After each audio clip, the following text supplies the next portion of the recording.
buenos días a todas y a todos. Muchísimas gracias por acompañarnos en esta nueva mesa y en esta segunda jornada de este encuentro sin fronteras entre científicos mexicanos y españoles.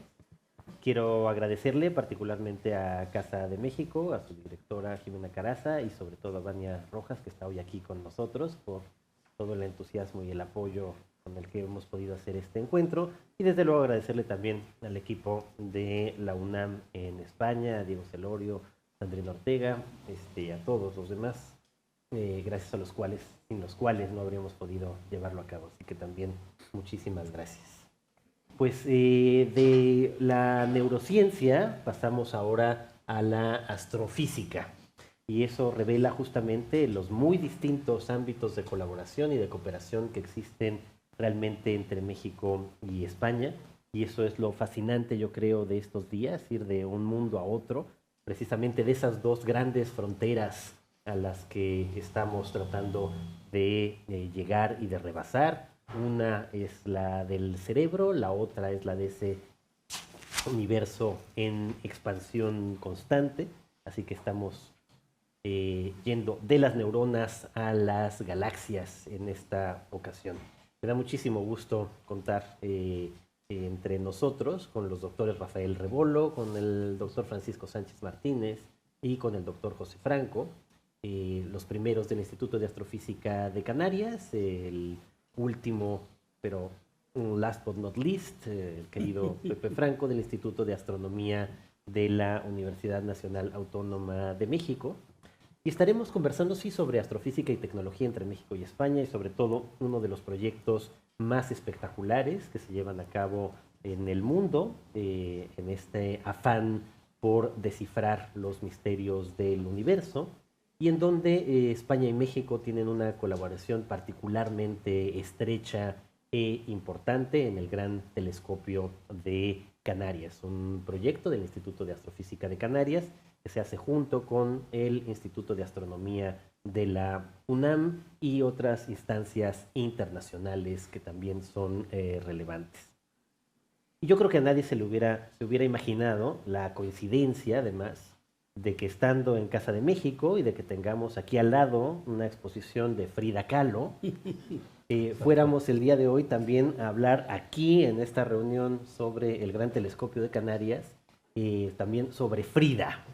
Claro, esta Frida es otra Frida, ¿no? Infrared Images and Dissector for Adaptive Optics, que en realidad su acrónimo muy apropiado es Frida. Entonces tendremos a Frida de un lado y tendremos aquí a Frida del otro, que es un proyecto justamente del Instituto de Astrofísica de la UNAM en colaboración con todas estas otras instancias y que ya nuestros queridos invitados les van a detallar.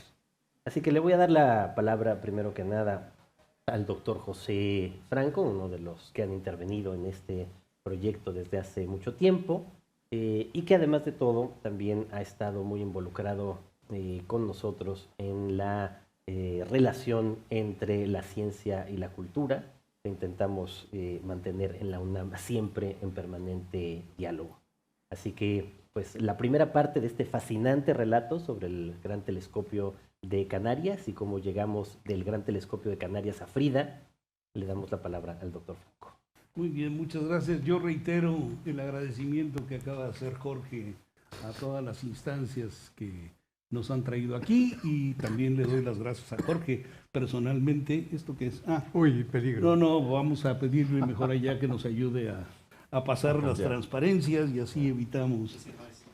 Este no es. No. Creo que vamos a tener que repensar esta unión entre aquella mesa y esta mesa. Bueno, es un gusto estar aquí, por supuesto, y les doy las gracias, como ya dije, a las instituciones y a Jorge por esta iniciativa magnífica que esperamos que se repita. Y yo creo que estas iniciativas van a generar nuevas sinergias, además de las que ya hemos visto. La astrofísica, pues, es una ciencia que a todos nos encanta. La astronomía, las noches despejadas son un atractivo, nos jalan siempre, y desde pequeños, tanto la humanidad en sus inicios como nosotros en nuestros inicios, nos ha intrigado lo que hay en el cielo, y en el cielo hemos tratado de leer muchísimas cosas y se han generado muchos mitos y se han generado toda una serie de historias en donde cada cultura ha hecho lo suyo. Y en el caso de Mesoamérica, pues obviamente no es la excepción, y hay un conocimiento, o había un conocimiento muy profundo, cuando la relación entre México y España, bueno, en aquel momento no se llamaba México, entre México y el continente americano inició hace 500 años, y pues la astronomía ha estado en la base de todo esto. Entonces tenemos una relación de 500 años y no los voy a aburrir con esos antecedentes. Podemos pasar a la que sigue.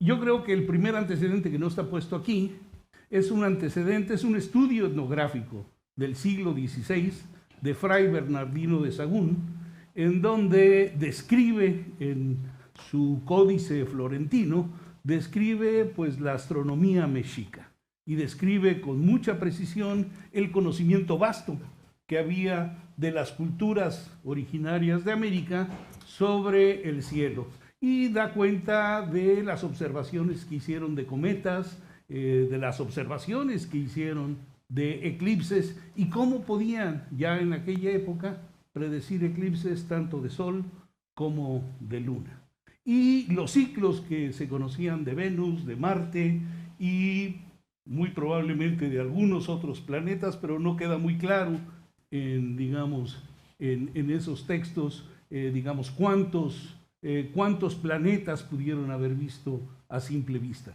Pero bueno, el conejo de la luna y los mitos alrededor de la luna, pues están ahí plasmados también en estos inicios. Pero no los voy a aburrir, insisto, en estos 500 años de relación, y pasemos rápidamente al siglo pasado, a básicamente casi la segunda mitad del siglo pasado, en donde después de la Guerra Civil en España, México acogió a el exilio republicano español, en donde tuvimos más de 20,000 personas que fueron a México de España a refugiarse, y de este total de más de 20,000 personas, más de 5,000 eran artistas, profesionistas o académicos. De tal forma que en aquel momento hubo una inyección fenomenal, maravillosa de talento a México, a costa, obviamente, del talento que abandonó España. Y puse aquí una lista muy breve de los nombres conocidos de personajes que llegaron. Luis Buñuel vino en ese momento, León Felipe, Remedios Varo, Max Aub, Isaac Costero, Carlos Bosch, Blas Cabrera y José Gaos y muchísimos otros. Y ellos ayudaron a que la cultura en México floreciera, hicieron una casa de España en México, que sería la Casa de México en España, aquella primera casa de España en México, se desarrolló de una manera muy adecuada y se convirtió en lo que ahora conocemos como el Colegio de México. Y también apoyaron en la creación de una de las casas editoriales más importantes que ha tenido México, que ha sido el Fondo de Cultura Económica. También dieron origen a una revista que se llamó Ciencia, que hablaba básicamente de la ciencia, y el día de hoy Ciencia es el vehículo de información científica de la Academia Mexicana de Ciencias. Y además hicieron toda una serie de colegios. El Colegio Madrid fue un colegio de la República Española en México que donaron al país, y bueno, también formaron otras escuelas que se han convertido en icónicas para la intelectualidad mexicana, como el Bartolomé de Cosigo, Luis Vives, etc. Entonces, la contribución en las artes y en las ciencias en México de estos refugiados españoles, pues convirtió aquello que en aquel momento tenía pues un cierto vigor, pero con esta inyección de talento se vigorizó de una manera importante. En aquella época, digamos que no viene mucho al caso aquí, pero yo creo que también es importante decirlo, hubo una migración judía a México que huyó de Europa por razones similares a las que los españoles llegaron a México, que también tuvo una inyección muy importante, no solamente en las artes y en las ciencias, sino personalmente también tuvo una inyección importante. Mi esposa viene justamente de esa migración judía a México. Vamos a la que sigue. Y bueno, los observatorios internacionales de Canarias se firmaron en 1979 y le voy a pasar el micrófono a mi buen amigo don Paco Sánchez para que nos cuente esta historia. Adelante, Paco. Si me lo permite. Por favor, querido doctor, adelante. Bueno, pues gracias, Pepe, naturalmente, y a todos los que habéis hecho posible estos, yo creo, fructíferos encuentros entre científicos mexicanos y españoles. Y tampoco me voy a extender en estas cosas. Pues yo voy a hablar de nuestras fructíferas relaciones en astronomía, en astrofísica, entre México y España. Y voy a contar la historia antigua, la contemporánea, la contarán estos dos señores, que es las que están trabajando en este momento. Y sobre todo van a contar también logros, porque ya podemos hablar de logros, no solo de que vamos a hacer, vamos a trabajar, sino hechos. Y lo primero, siguiendo a Pepe, en fin, yo he estado mucho en México y he podido comprobar a tanta gente que procede de las llegadas de españoles. Lo que pasa es que a nosotros, los que somos niños de la posguerra, pues nos tocó estar como estábamos. Y el esfuerzo que entre todos, cada uno a su nivel, y en la ciencia se ha contado poco, pero también hicimos para pasar de la posguerra civil, con todo lo político y económico que suponía, a, bueno, pues la transición tan exitosa. Y se ha contado en muchos sitios, pero no se ha contado la transición en ciencia. Y hay un librejo, que después quizá lo ponga, que yo escribí, que lo cuenta. Pero ya volvamos a la historia. Esta es la historia. Aquí falta la parte primera, porque el año ese es muy determinante. En el 1979, ya habíamos firmado este acuerdo y empieza la construcción de los observatorios. Pero se asalta. Esto me lo han descolocado, como yo lo había hecho. Bueno, yo te lo puse para Pues que quedara aquí. Pues no me ha gustado. Ya me regañó, Paco. Voy a coger mis apuntes, porque la cronología en esto es muy importante. Y la cronología es que, menos mal que me traigo un papelillo por si acaso, no me fío yo. No te fías de mí. No me fío en general, no de ti, no me fío de nadie, pero en cambio soy muy generoso. Bueno, a ver, en este año del 79 fue muy importante para la astronomía española y también para la de México. No solo, en efecto, habíamos ya firmado los acuerdos internacionales que costó muchísimo, a través de los cuales pues, se abrieron lo que se pone ahí, pues los observatorios y tal y cual, de Canarias. Pero, a continuación, que se subraya poco, yo viajo a México para aprender lo que habían hecho. En aquel momento yo me encuentro con que ya iba a venir una cooperación internacional muy importante a sentarse en nuestros observatorios y me da un poco miedo, porque lo había en las negociaciones sufrido, como existía todavía en la ciencia europea y en la astronomía, desde luego, el criterio colonialista.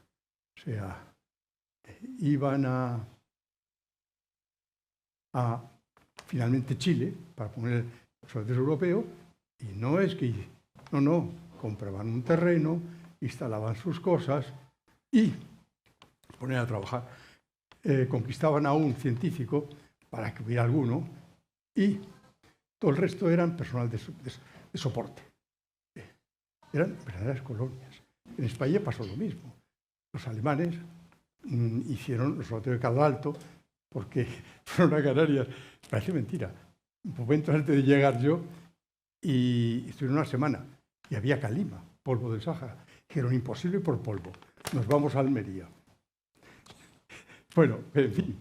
Pero el hecho es que igual se hizo un acuerdo.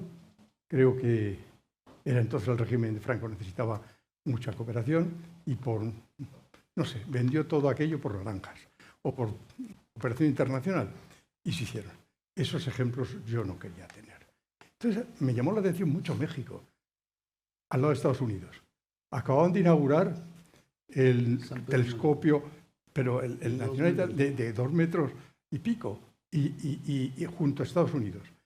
Y había un bagaje ya de astrónomos mexicanos buenísimos, y tenían una entidad en sí mismos que no fue chupada. Fue muy bien, usaron una relación normal, y quería aprender. Y me fui para allá. Y tuve la suerte de que pude hablar con 2 claves. Primero, el propio Guillermo Haro, el célebre y mítico Guillermo Haro. Me pasé con él casi una noche viviendo vinito, los dos ahí en Tonancintla, y hablamos de 1000 cosas. Y con Poveda, con Arcadio Poveda también. Y aprendí mucho. Para no hacer lo mismo, que no lo hicimos. Entonces fue una cosa que nos ayudaban a crear un centro de investigación en Canarias.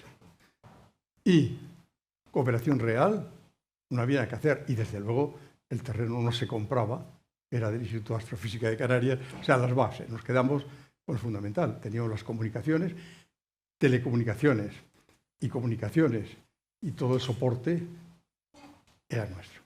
Y bueno, negociamos, conseguimos, que era increíble, porque en otros sitios lo que daban a los países era nada. Por ejemplo, en Chile nada. Después yo hablé, en fin, y los europeos, y en Canarias, los acuerdos, el 20% del tiempo, más un 5% de cooperación, era para España. Con lo cual fue una herramienta poderosísima para desarrollar, a condición, claro, que formásemos jóvenes espabilados, que los había y los hay siempre, y llevarlos a los mejores sitios. Tenemos un ejemplo aquí y otros ejemplos más, y es brillantísimo. Y lo curioso es que en esa negociación, después yo he hablado con mis colegas británicos, fue muy dura, pero al final dijeron, bueno, vamos a hacerle caso, porque no lo van a usar, lo vamos a usar nosotros. Pero a los 5 años estábamos usando más tiempo que los propios ingleses. Y bueno, pues ha salido muy bien. ¿Por qué cuento esto? Porque aprendí en gran medida de... Bueno, yo me fui... ¿A dónde? En aquel momento hasta era rector de la Universidad de La Laguna. Fue un follón que se montó allí. Al final terminé siendo ocasionalmente un tiempo un rector y saqué aquello. Eso se encuentra en el librejo ese, de la transición, porque era muy político todo. Y empieza la construcción del observatorio. Y una cosa curiosa, porque ayer, hablando de estas escuelas que estáis haciendo, bien, pues me acordé de que en ese año también se organiza la Escuela para Jóvenes Astrónomos, la Unión Astronómica y UNESCO, es la primera. Se centra en hispanoparlantes, y ahí asisten jóvenes que terminan protagonizando importante en el desarrollo de la astronomía, y yo creo que tú fuiste un ejemplo. Bueno, pues esto ha funcionado. Seguimos, a ver. Después, ya un salto. En el 94 se da luz verde al gran telescopio que está ahí, que es, lo vais a hablar vosotros sobre todo, y en el 2000 entra, está ahí mezcladillo, en el 2000 entra Estados Unidos y México a participar. Yo hice un esfuerzo enorme ya tenía relaciones muy buenas con México, porque México entrase, pero entrase como colega. Bien, y en 2002, el Banco de Santander, esto es muy, muy importante, me ofrece una cátedra con el nombre de Blas Cabrera para ir a México, unas cátedras muy bien dotadas. Y yo creo que creía que había otra cosa que hacer. Convenzo al banco, me costó también, que la cátedra se trueque en encuentros astrofísicos Blas Cabrera. Y llegamos a un compendio de cooperación y creamos los encuentros astrofísicos Blas Cabrera. Y muy la siguiente, por favor, de lo más alto. Pues fijaros, el convenio lo firmaron el rector de la UNAM, por el IAC, la presidenta de nuestro consejo rector, que era la ministra de Ciencia y Educación, y se firmó aquí en Madrid, y a través de él, pues el banco ayuda muchísimo, porque lo patrocinó, muy bien patrocinado. En el acuerdo ya se figuraba, como pone ahí, que nos iban a dar 100.000 euros durante 5 años, pero es que conseguimos renovar los otros 5 más. Con lo cual, y ahí se han hecho, y ahí vais a entrar vosotros ya, y conseguimos los contactos, primero, uno, contactos personales entre las dos comunidades para la transmisión de experiencias de una a otra, en el diseño conceptual de una nueva instrumentación astronómica, la redacción de resultados de alto nivel y preparación de estrategias conjuntas. Porque había cosas estándar, pero pequeños dineros para que uno o dos personas, o mexicanos o españoles, se reunieran, hicieran a lo mejor un trabajo común importante, o planificaran presentarse un proyecto internacional. Y sobre todo, para el diseño de instrumentos, funcionó muchísimo. Y la otra, pues extender la astronomía, la astrofísica y su tecnología por las universidades mexicanas, que aquí pues, hicimos muchísimo. Y la siguiente, ya me callo. Y estos son los libros que os decía. En español, Soñando Estrellas, se nació, y la traducción inglesa, pues le dieron esta cosa, de la dictadura a la democracia. Y ahora habláis vosotros. Muchísimas gracias, doctor. Bueno, ahora le damos entonces la palabra al doctor Rafael. Pues muy bien, un placer estar aquí y compartir esta mesa con todos ustedes. Ya han visto que los comienzos pues, fueron laboriosos, pero esas semillas pues, han dado lugar a un árbol que es muy fuerte. Gracias, Paco, gracias, Pepe. Porque, entre otras cosas, esos encuentros, Blas Cabrera, esas visitas, han permitido pues, que conjuntamente hayamos construido el mayor telescopio para la astronomía óptica infrarroja del mundo, el mayor. Solamente otro país ha hecho algo parecido. Estados Unidos, a través de Caltech, de la Universidad de California, nos antecedieron en esa construcción de un telescopio que ahora les voy a contar, en fin, como el mayor logro, digamos, de la colaboración hispano-mexicana. Yo creo un logro, desde luego, en el que nosotros nos sentimos muy orgullosos como Instituto de Astrofísica de Canarias. El instituto que crea el profesor Francisco Sánchez es un organismo público de investigación del Estado español, que tiene ahora mismo unas 400 personas trabajando, unos 200 científicos y unos 150 ingenieros, y además tenemos que manejar esos 2 observatorios que se crearon en el año 79 en Canarias, tanto el Observatorio de Tenerife, el Observatorio del Teide, como el Observatorio de la Isla de La Palma, el Observatorio del Roque de los Muchachos, donde está emplazado el proyecto de colaboración entre España y México, al que le voy a dedicar ahora pues, unos cuantos minutos. Ese telescopio, ven ahí algunas imágenes, tiene algo especial, y es que, a diferencia de los que se construían en Europa, en donde el espejo primario, que es el que pueden ver, seguramente lo van a ver, bueno, lo pueden ver a la imagen inferior derecha, tenemos una perspectiva sobre el espejo primario, que es el que capta la luz de las fuentes cósmicas. Ese espejo no es monolítico, no es un espejo de una única pieza.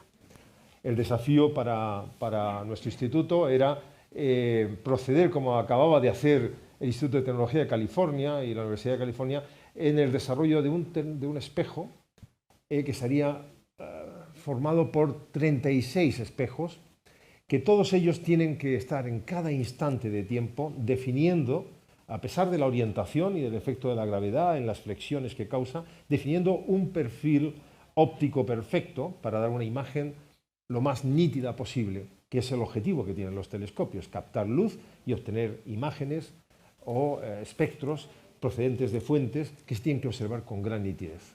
Era un desafío, en los años 2000 España lo abordó y contamos con el apoyo inestimable pues, de la Universidad Autónoma de México y del Instituto Nacional de Astronomía Óptica y Electrónica de México, que son nuestros dos socios principales en el proyecto de este gran telescopio Canarias. Después también está la Universidad de Florida en Estados Unidos. Pero España toma la responsabilidad de construir el telescopio y de hacerlo funcionar para dar servicio científico a las comunidades de España, México y de la Universidad de Florida.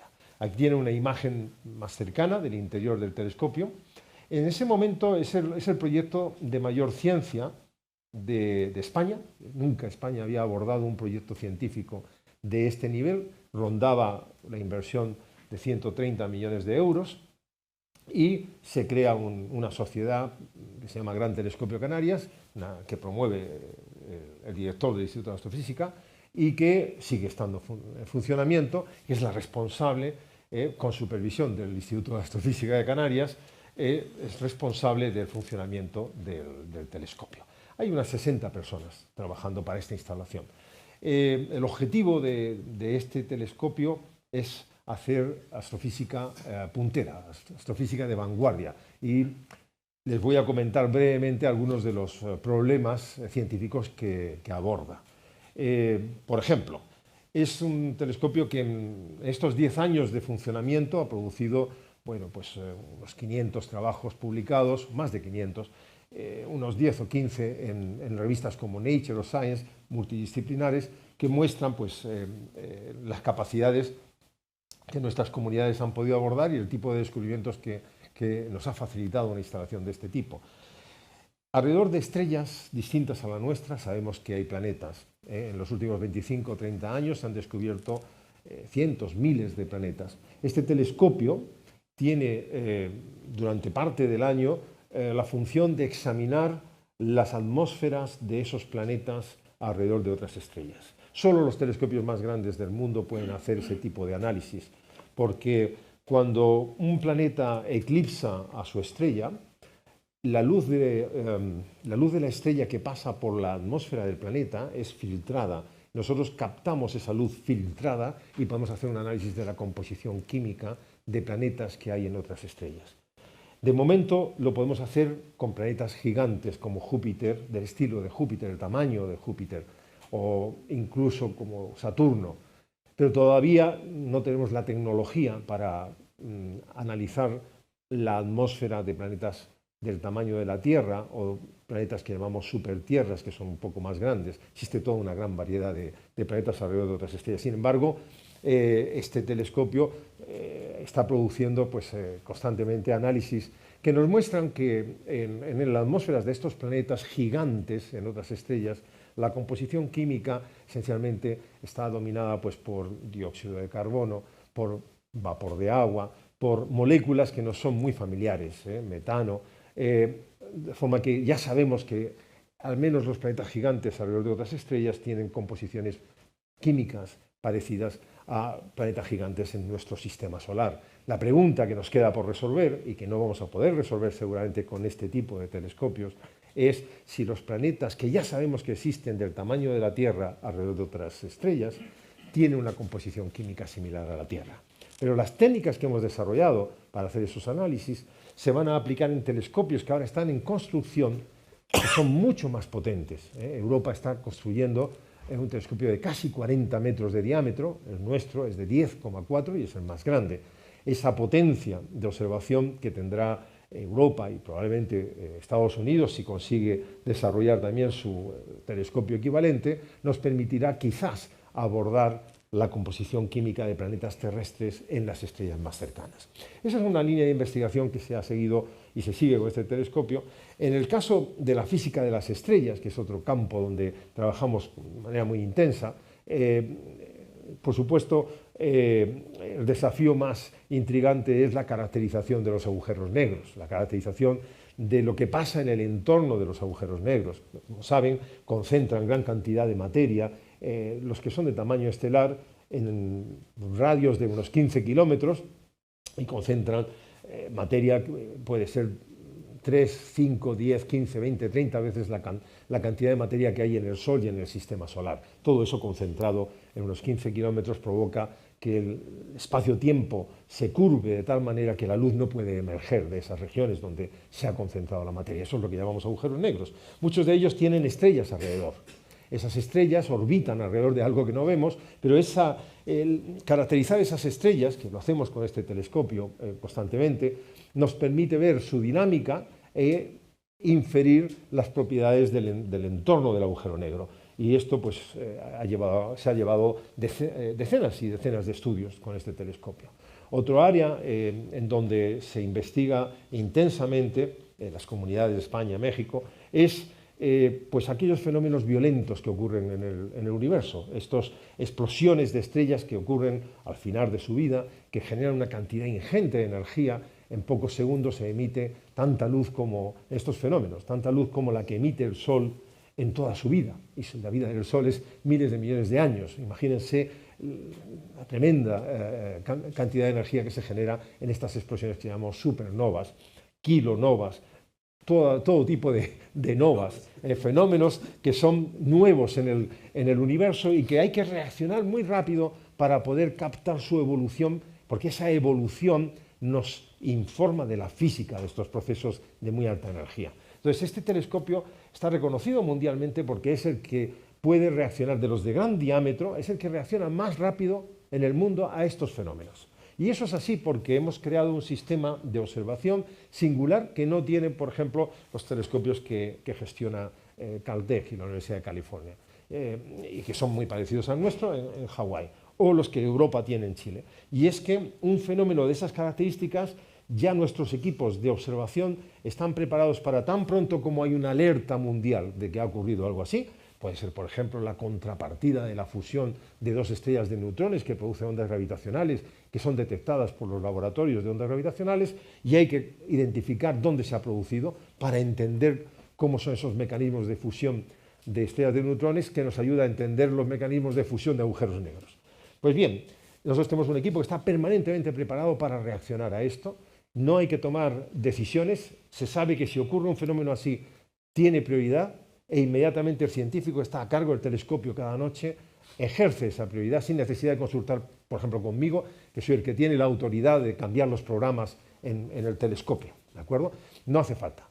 Reacciona y toma los datos. Mientras que en otros sistemas hay mecanismos más complejos que al final hace que pasen las horas y se pierda capacidad de entender lo que ha sido el fenómeno. Bueno, pues en agujeros negros, explosiones violentas, estudio de los agujeros negros en los centros de las galaxias. Allí hay agujeros negros supermasivos que concentran no 10 veces la masa del Sol, sino miles de millones de veces la masa del Sol. Tenemos equipos trabajando en España, en México, en la Universidad de Florida, en analizar los núcleos de las galaxias donde se producen fenómenos de una actividad sobrecogedora como resultado de los procesos de aproximación de material a esos entornos de agujeros negros supermasivos. Son el desafío que tiene ahora la astrofísica en la frontera. Hay muchos más.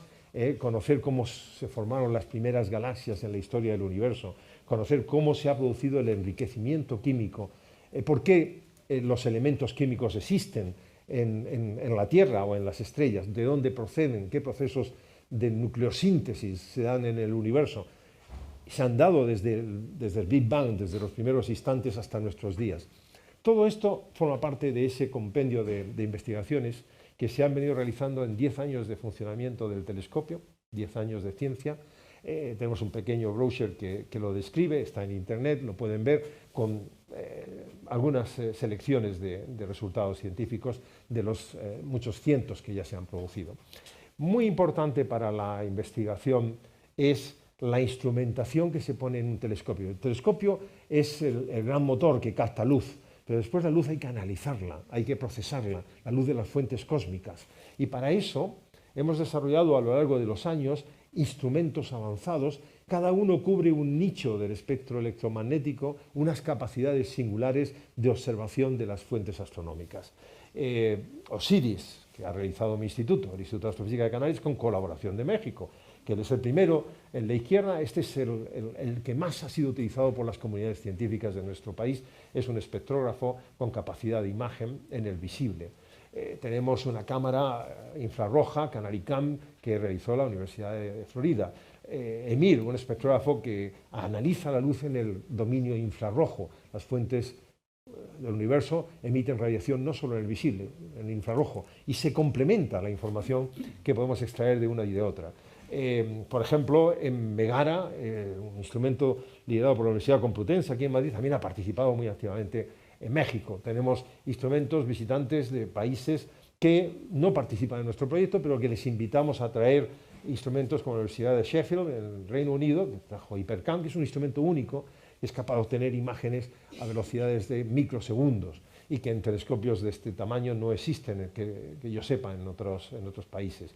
Y bueno, estamos trabajando en nuevos instrumentos que van a hacer uso del telescopio y que ya voy a dejar que comente aquí mi colega, el doctor Pepe Franco, porque FRIDA, que hará uso... FRIDA es un instrumento infrarrojo, pero para que FRIDA funcione, y ahora nos lo va a explicar el doctor Franco, se necesita que nuestro telescopio tenga óptica adaptativa. Y el IAC está trabajando en generar para un telescopio de 10 metros un sistema de óptica adaptativa que esencialmente lo que va a hacer es alcanzar la máxima nitidez posible en las imágenes que captura el telescopio, corrigiendo las distorsiones que introduce la atmósfera de la Tierra en la propagación de la luz. Esta tecnología existe ya en los telescopios americanos y nosotros todavía no la tenemos por problemas de inversión, pero la tendremos el año que viene. Es decir, finalmente hemos conseguido generar un programa de óptica adaptativa en el instituto. Hay más de 10 investigadores dedicados a desarrollar esa tecnología de corrección en intervalos de milisegundo, submilisegundo. Hay que corregir las distorsiones que nos llegan de la atmósfera y con eso tenemos imágenes súper nítidas que Frida va a aprovechar. Y ahí ya te dejo, Pepe, para que tú nos cuentes el periplo de Frida. Muy bien, Pepe, te toca relacionar a Frida Kahlo con Frida. Bueno, voy a decir unas cositas antes. Muchas gracias por este paseo en la historia de los observatorios y de la creación del IAC y de lo que ha sido posible con este telescopio. Yo creo que vale la pena hacer un pequeño paréntesis para plantear que, bueno, todas las relaciones que se dan, y lo hemos visto aquí en este evento, las relaciones que se dan son primero individuales, en donde un investigador de una institución se asocia con un investigador de otra institución y logran hacer esta sinergia para poder realizar cosas que de otra manera probablemente sería difícil, porque las capacidades que se dan en una institución pues están restringidas a una serie de cuestiones, y con estas relaciones se amplía la posibilidad de lograr cosas. Y pues toda la relación que tenemos recientemente con España pues se ha dado inicialmente de esta manera. Y tanto la Universidad Nacional Autónoma de México, el Instituto de Astronomía, como el INAOE, el Instituto Nacional de Astrofísica, Óptica y Electrónica. Para los que no conocen el INAOE es una institución dedicada a la astrofísica que está en Puebla, en la ciudad de Tonancintla, muy cerca de Cholula, en donde se creó un observatorio en los años 40. Y de entonces a la fecha se ha venido desarrollando. Primero fue el Observatorio Astrofísico Nacional, esta institución, y luego se transformó en el INAOE. Y el INAOE y la UNAM han venido colaborando en toda una serie de proyectos que van de astronomía del medio interestelar, o bueno, varias de las cosas que ya nos contó Rafa Rebolo, y que pues han tenido relación con diferentes universidades, con Granada, con el Instituto de Astrofísica de Andalucía, con la Complutense, con la Autónoma de Madrid, con Barcelona, etcétera. Y todas estas relaciones individuales han sido muy fructíferas. Pero, pues, a principios de este siglo, dimos un salto grandísimo, en donde pasamos de relaciones individuales a relaciones institucionales, que yo creo que han fortalecido y han enriquecido de una manera muchísimo mayor todo el trabajo que se ha venido haciendo en astrofísica en México. Y no lo saben, pues yo se los digo, yo soy teórico, yo no uso el telescopio, pero para mí ha sido una experiencia extraordinaria el poder aportar el trabajo para que este proyecto se llevara a cabo y que los astrónomos observacionales de México puedan hacer uso de este telescopio. Y para eso hay que generar sinergias de diferentes maneras. Cuando yo conocí a Paco, que fue hace algunos añitos, yo era un investigador en el Instituto de Astronomía, y cuando me convertí en el director del Instituto de Astronomía fue cuando pudimos hacer realmente esta fusión de trabajo en donde México participó en un proyecto en el cual generosamente España, nuestro buen amigo Paco, nos permitió trabajar. Porque yo creo que es importante decirlo y honrar el trabajo que hizo don Paco. Él consiguió el financiamiento para este telescopio sin necesidad de que hubiera otros colaboradores.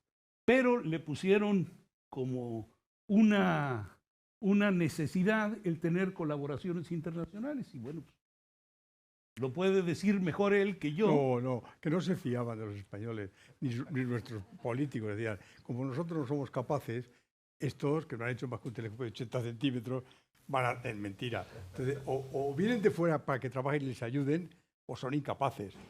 Pero pese a todo, mira, lo hicimos con ayuda de nuestros colegas. Y bueno, pues consiguió todo el financiamiento y México ha participado en los costos de producción y de operación y mantenimiento después de la construcción con el 5% del costo del instrumento. El instrumento terminó costando cerca de 200 millones de euros y a día de hoy, quiere decir que al día de hoy, sí. Se hizo dentro del presupuesto marcado, dentro de 130.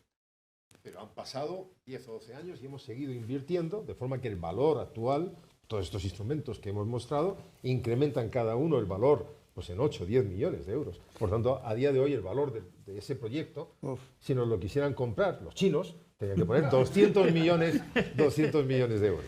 Así es. Entonces, y un matiz sí. Que yo creo que es curioso también. Cuando fuimos por ahí, porque nos dijeron los que daban el dinero en España que teníamos que conseguir socios extranjeros, tocamos Alemania. Y los alemanes no quisieron entrar porque al presupuesto que decíamos demostraba que no éramos capaces.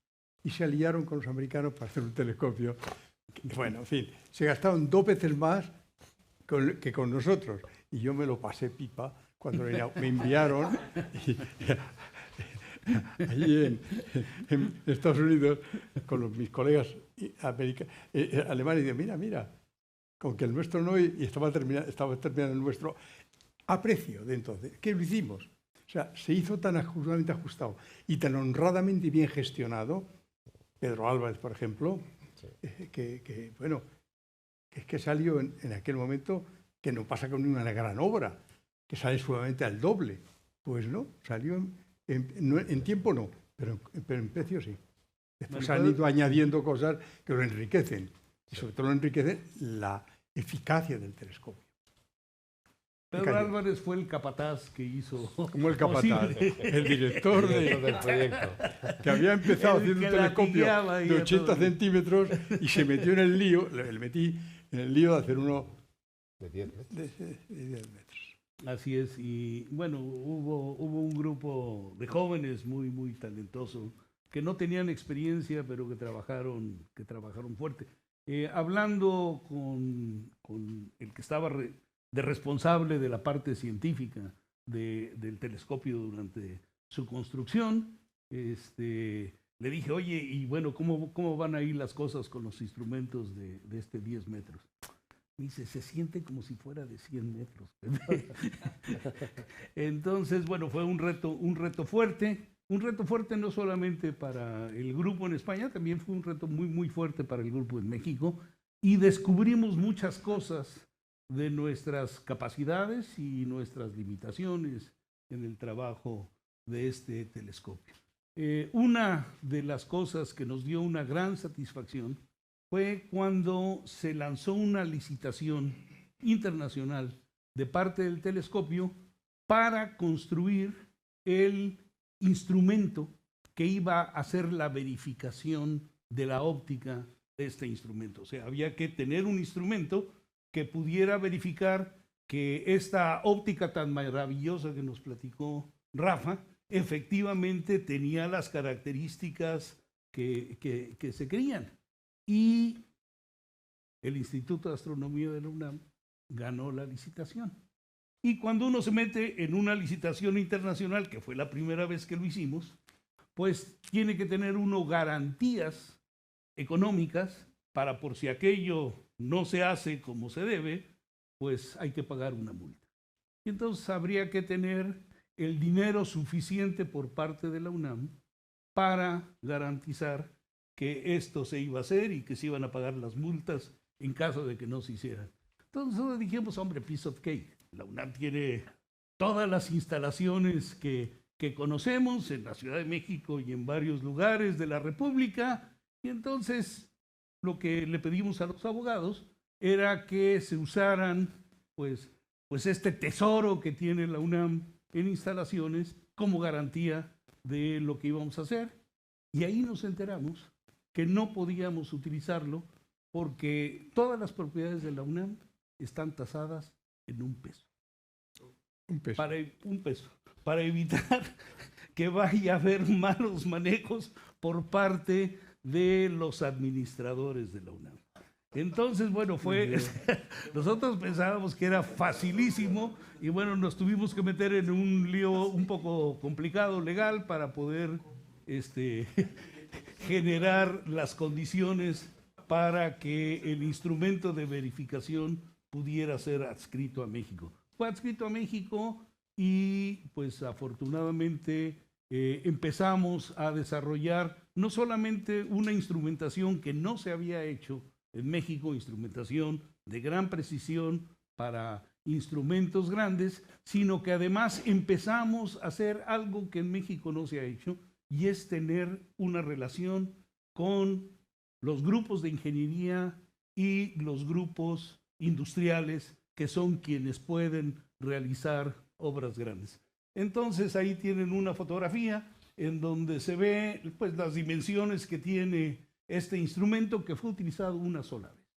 Fue utilizado justamente para garantizar que el sistema óptico funcionaba como debía de funcionar, y tuvimos participación de la industria del acero en México, que era de origen alemán. ¿Podemos pasar a la siguiente? Y bueno, esta es Frida, pícale eso.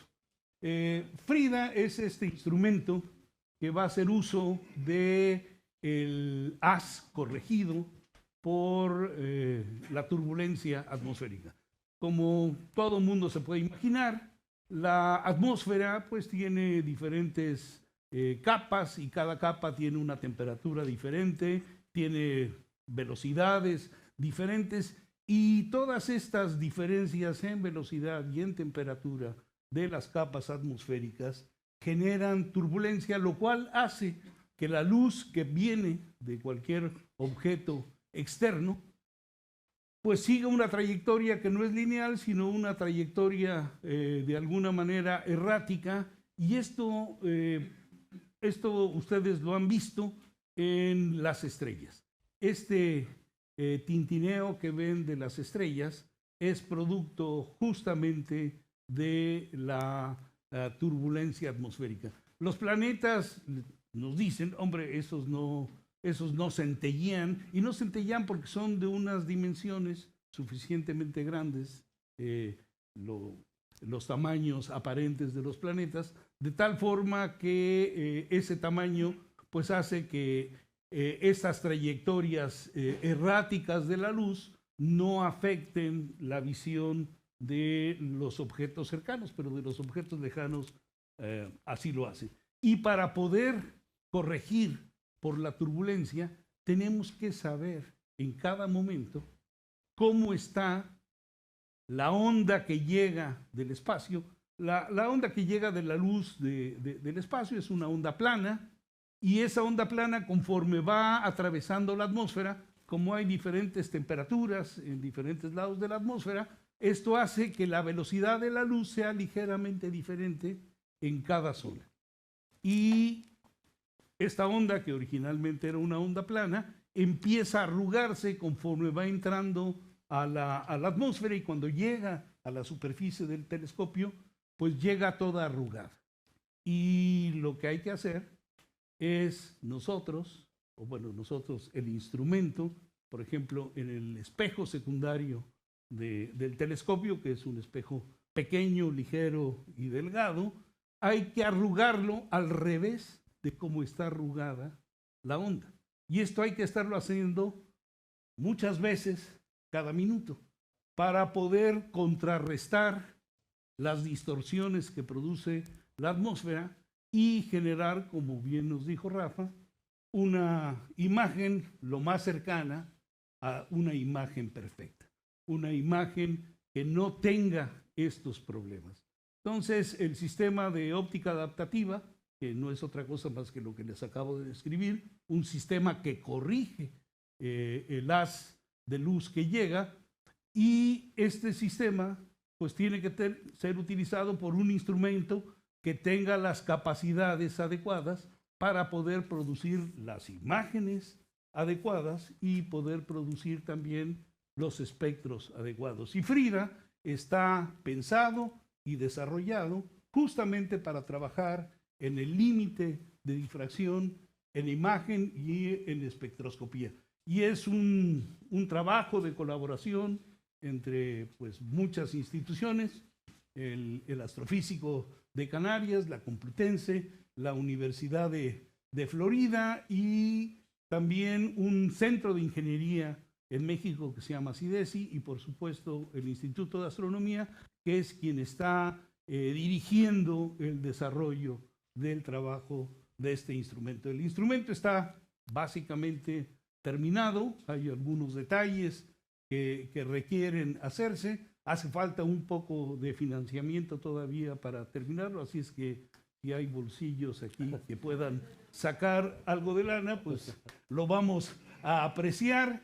Está pues al 85%, 90% terminado el instrumento, y ahí pueden ver ustedes en esta imagen las dimensiones que tiene el instrumento. Aquí está, y ahí tenemos a las personas que están trabajando en el instrumento, y en esta imagen les muestra en el monstruo que es el Gran Telescopio Canarias lo que representaría pues este instrumento en uno de sus focos. No sé si haya otra imagen de esto. No, yo creo que ahí terminaríamos esta parte. Entonces, Jorge. Pues muchísimas gracias, Pepe, muchísimas gracias, doctores Rebolo y Sánchez. ¿Hay alguna fecha calculada para que FRIDA ya esté en operación? Sí. En este momento estimamos que será el año 24. 24. Sí. Nosotros en el año 23, el Instituto de Astrofísica de Canarias llevará todo el sistema de óptica adaptativa al telescopio. Lo probaremos y confiamos en que el año 24 FRIDA pueda llegar al telescopio para obtener esas imágenes en el infrarrojo y esa espectroscopía al límite de difracción. Yo creo que es importante aquí también decir que cada vez que se hace un instrumento nuevo, pues es eso, un instrumento nuevo que hay que poner a punto, que hay que calibrar, que hay que garantizar que está trabajando en los límites para los cuales fue diseñado. Y, por ejemplo, todos los que han visto las imágenes del James Webb y han escuchado algunas de las cosas que han salido, pues esto ha emocionado no solamente al público en general, sino a las personas, a los expertos que han estado trabajando en esto, pero esa emoción se ha venido un poquito al traste cuando se han dado cuenta que las calibraciones que tienen del instrumento pues no son las definitivas y todavía hay que hacer varias cosas. Entonces salieron inmediatamente después de que salieron las imágenes, aparecieron varios trabajos en donde analizaban a las galaxias más lejanas y había una competencia por cuál era la galaxia más lejana que se podía observar ahí y bueno, pues tuvieron que retirar los artículos porque las calibraciones todavía no están, hay que esperar un rato a que estén las calibraciones y esto toma tiempo. En el caso de un instrumento como Frida, pues hay que transportarlo, hay que mandarlo de México a las Canarias, una vez que llega a la parte de abajo, pues hay que subirlo a la montaña, entonces recibe un manejo que trata de ser lo más cuidadoso en todo momento, pero que tiene sus riesgos, entonces hay que garantizar que todo está funcionando de manera adecuada. Entonces, cuando llegue el instrumento, pues tomará varios meses antes de que se verifique que está funcionando de manera adecuada y tomará también algunos meses el poder procesar la información que recibe y tenerla calibrada de manera adecuada. O sea, primero hay que saber que está funcionando en los rangos donde debe de funcionar y segundo, que la calibración que se tiene con objetos conocidos es la adecuada. Amén de que se requiere tener ya el sistema de óptica adaptativa funcionando, que va a seguir el mismo proceso.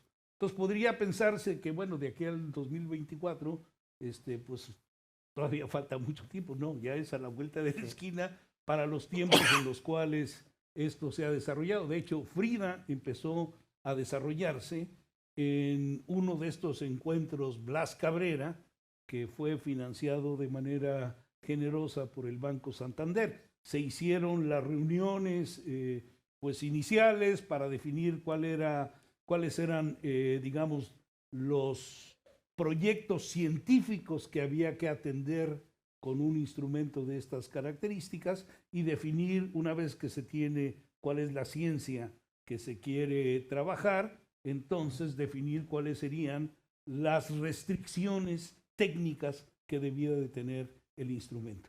Esas restricciones han sido restricciones muy, muy fuertes y esto lo iniciamos como desde el 2007, quizá, una cosa así, sí. 2007. Entonces, de 2007 a la fecha se ha venido trabajando en esto y esto ya les da una idea de cuánto tiempo toma de tener un concepto ya definido a tener un instrumento de estos ya definido. Y esto también les da una idea de los tiempos que toma el diseñar, por ejemplo, un proyecto espacial.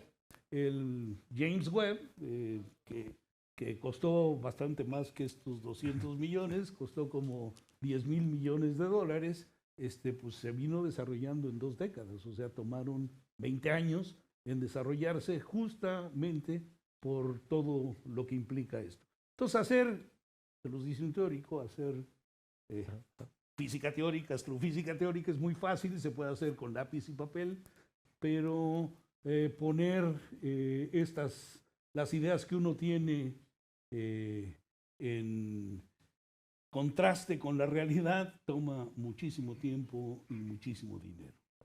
Bueno, pues hemos oído este relato fascinante de la construcción de uno de los instrumentos más fascinantes que existen en el mundo para tratar de entender mejor el universo y de esta cooperación además internacional y en este caso particular entre México y España, que yo creo que ha sido sumamente fructífera. Antes de darle la palabra, por si hay alguna pregunta del público, simplemente en esta historia de toda la construcción, si nos compartieran lo que para ustedes ha sido algunos de los resultados más memorables a lo largo de este tiempo del telescopio. Sí. El mío, personal, claro, muy personal. El hecho de estar el telescopio, ese telescopio, que era una fantasía, que nadie se la creía, que abriera, que midiera. Yo me acuerdo pasar una noche casi llorando, viendo, porque es que nadie se lo creía. Y además empezamos de nada, con el entusiasmo de la gente, con la capacidad de todo el mundo. Estas cosas, las grandes cosas, se hacen por un montón de gente con capacidad. No hay una persona que la hace, no. Cada uno hace sus cosas. Hombre, uno les engaña, yo engañé a muchos, que se lo creyeron los pobres y se trabajaron como demonios. Así que para mí, antes, después los resultados científicos, claro que sí.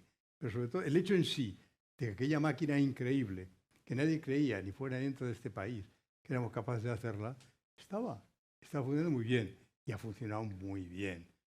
Es un instrumento espléndido, que lo dice todo el mundo. Pues, claro, me da mucha ilusión. Pero ahora los resultados, de decir algunos, que son espectaculares.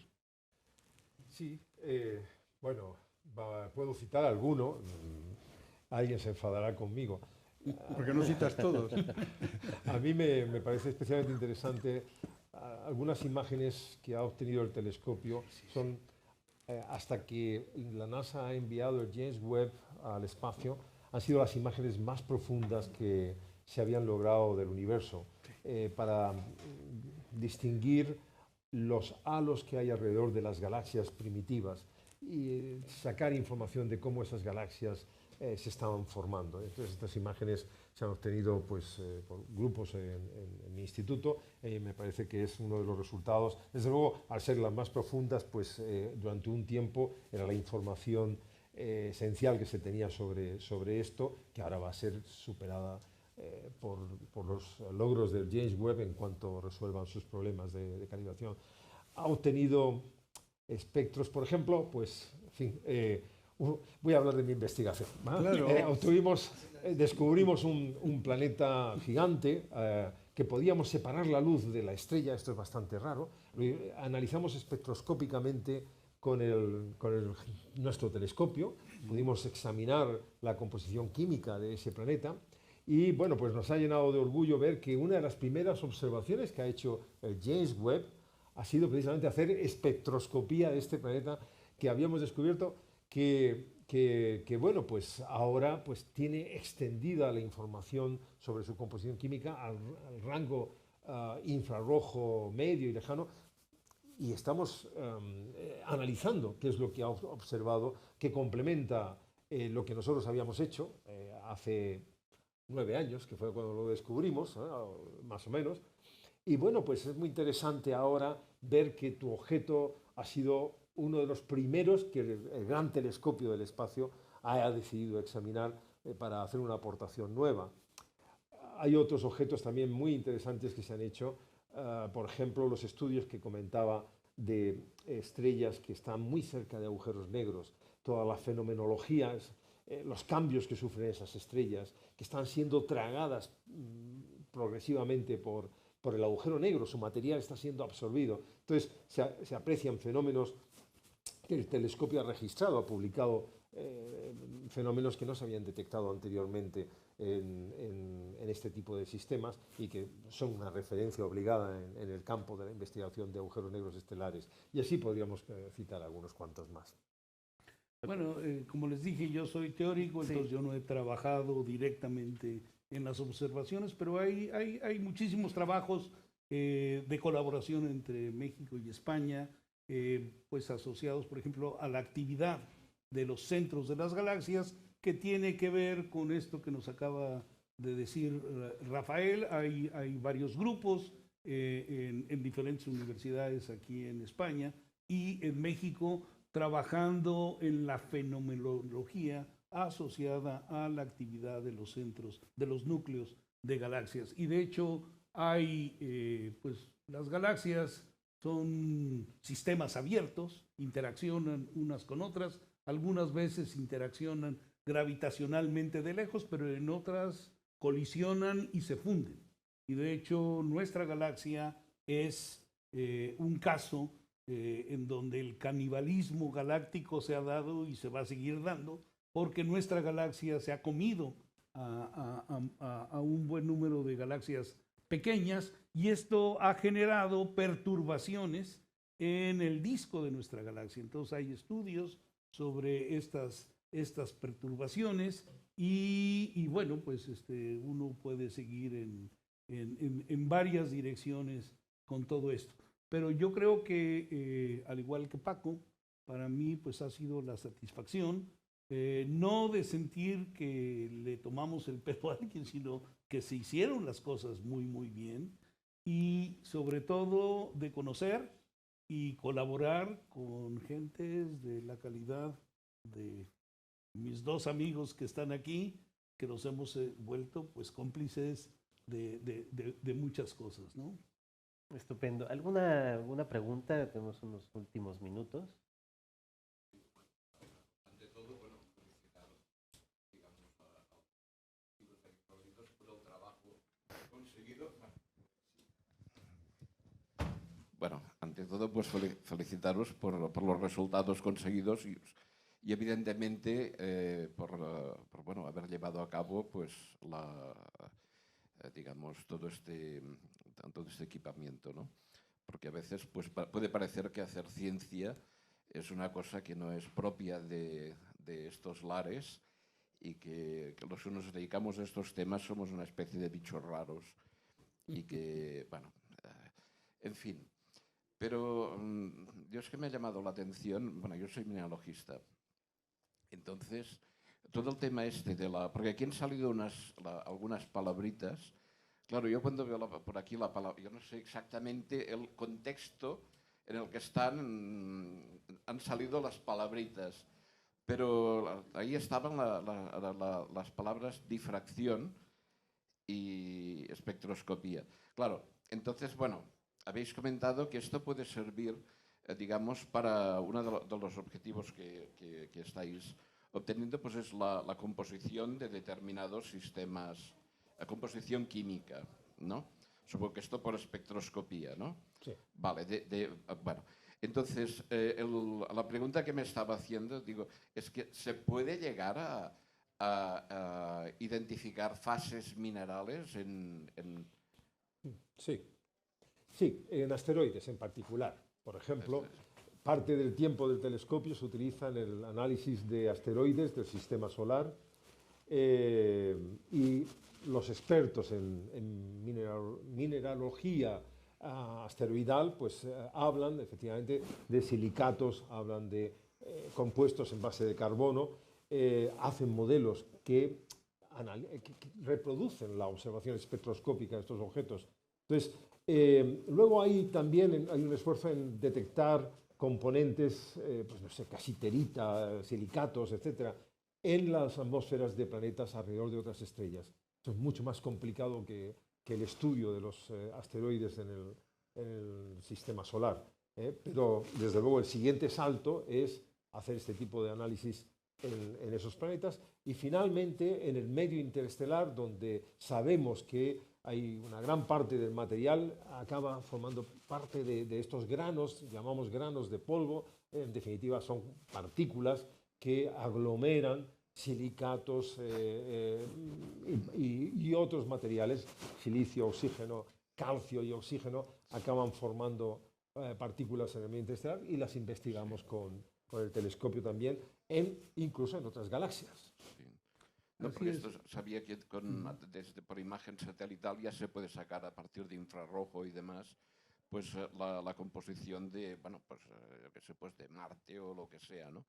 Entonces no sé si, o sea, ¿hay alguna línea en vuestro telescopio para investigar, digamos, o sería posible investigar la composición de cuerpos, digamos, mineralógica? Sí, bueno, la evolución química del universo se estudia desde hace ya varias décadas. No química. No, por eso.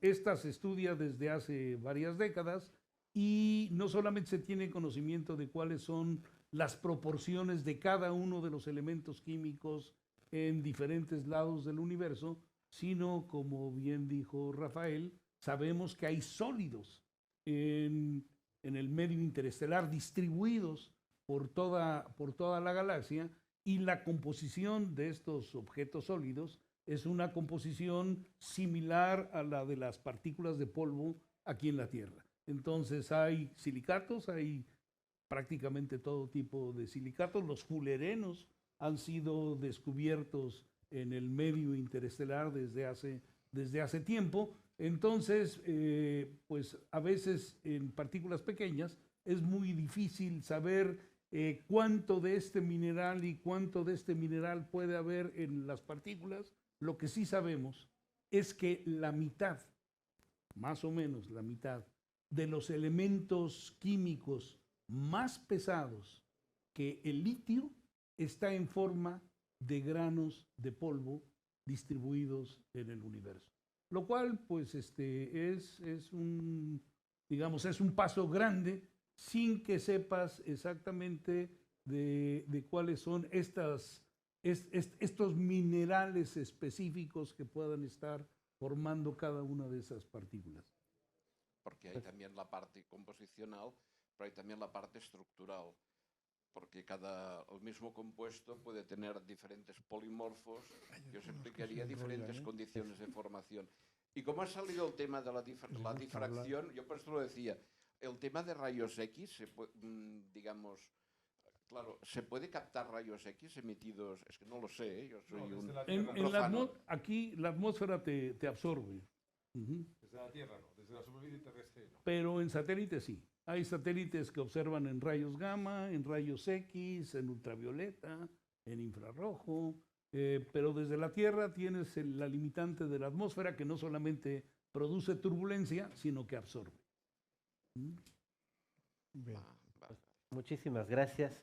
Pues quiero agradecerle enormemente a nuestros tres invitados por este relato magnífico sobre la capacidad de invención humana, de colaboración humana, y tratando de terminar como Pepe Gordon sin nunca conseguirlo, ¿no? Esta historia fascinante de cómo nosotros, polvo de estrellas, somos capaces de observar las estrellas. Muchas gracias.